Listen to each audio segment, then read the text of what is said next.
How to delete iPhone automations or shortcuts. Go ahead and open up the Shortcuts application on your phone.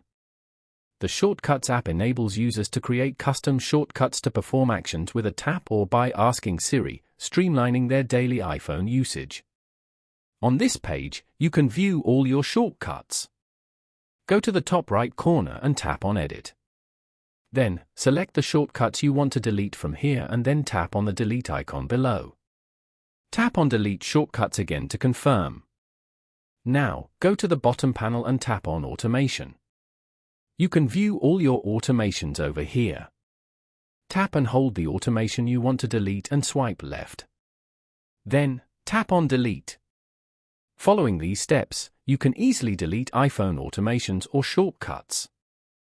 Thank you for watching. Please leave a like if this tutorial helped you, or leave a comment below if you have any questions related to the video.